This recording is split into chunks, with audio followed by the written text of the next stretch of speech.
Okay, today we're in Macau and we're gonna try to answer this one question. When will Macau tourism come back?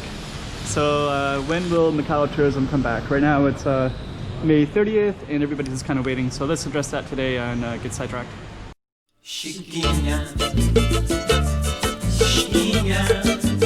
Go check out the room. Okay, I'm the content creator for this channel. If you like what I'm doing, just subscribe and hit the like button. Okay, so when will tourism come back? I'm kind of in an older neighborhood, so this isn't exactly the touristic spot, but it has a lot of beauty to it and has these beautiful Portuguese streets, and we're going to try to answer the question, when will Macau tourism come back? Before we get started, it's going to show you a couple of stuff that's around here. It's kind of cool, right? They're kind of like lucky, good for business kind of stuff. And this sign right here, East Asia Hotel, which is kind of good for this video because this is one of the first most famous hotels. So when people first came to Macau many years ago, they would come from the port over here, Pond 16, and this would be a very popular place for them to stay. Now it's no longer in business. It is in business, but it's quite neglected. I don't know what it is now, but they would stay in these places right here. These kind of nice little balconies, and I don't know if this building was here or not, but people would stay here and they could overlook probably who knows what they could all see. But yeah, this is called the East Asia Hotel. Has a lot of historic value, but of course it's let's just see what this is.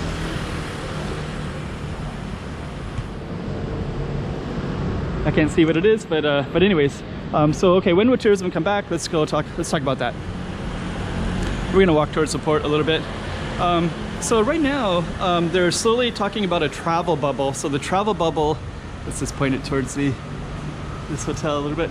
The travel bubble will basically involve probably initially to be Guangdong and which is Zhuhai first and foremost, which is already happening, for them to come here. We can't go there, but they can come here.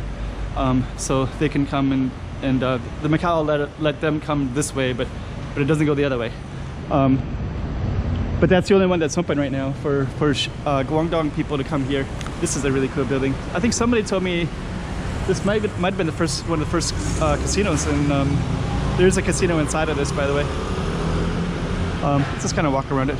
There's security. I can't go in because I have the camera, but it's a pretty interesting space.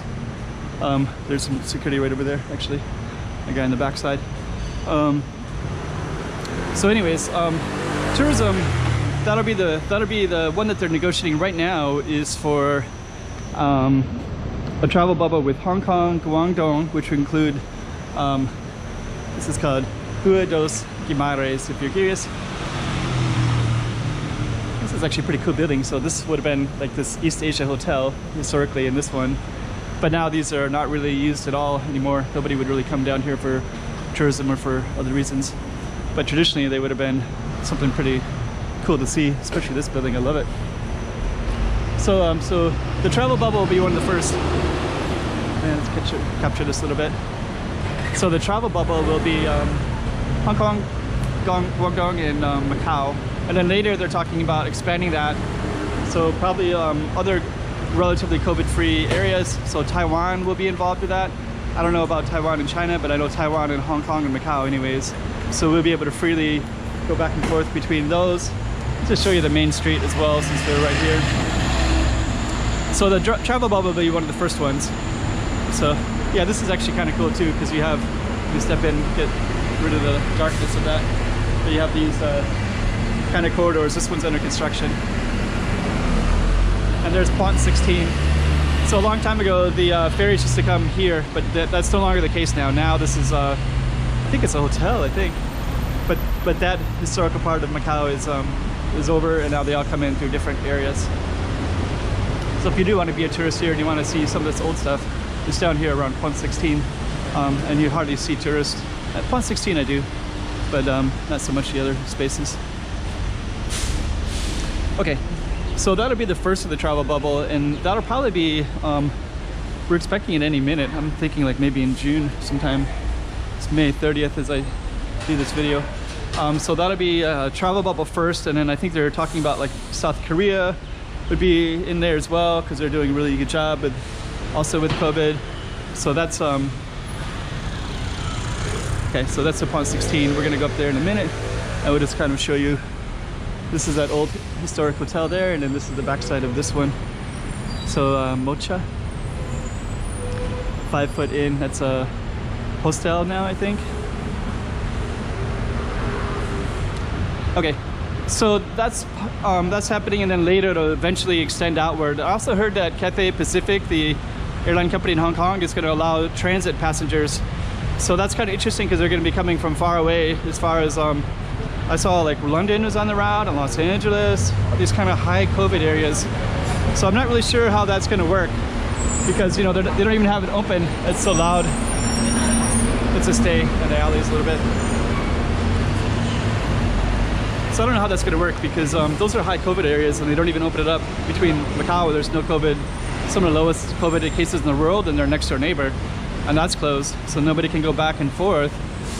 But they're talking about opening it up for transit passengers, which seems like you'd put, I think it makes people like me a little bit nervous because, you know, if you're going to bring in people from there, then they might close the border from Macau indefinitely. You know, if there's actually a case that comes in through a transit passenger, you know, and when here, like, we could really rejuvenate the economy quite a bit if they open it up to us, you know, to people that have no COVID cases at all.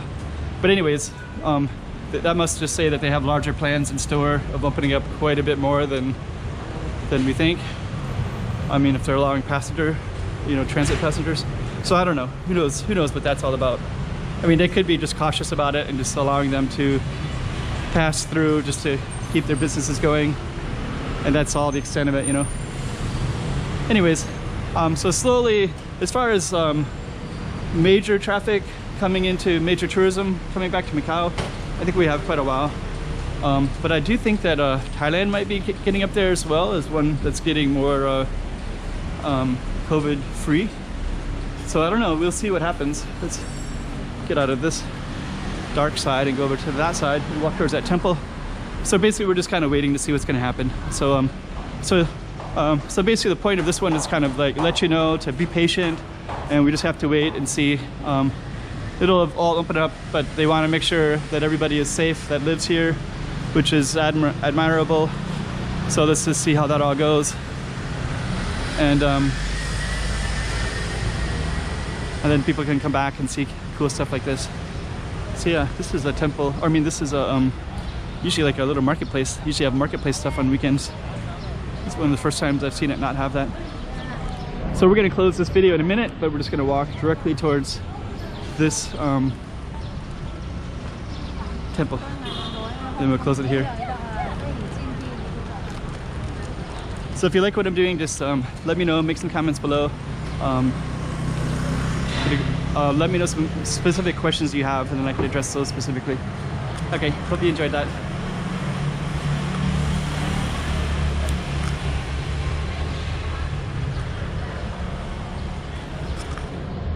Chiquinha,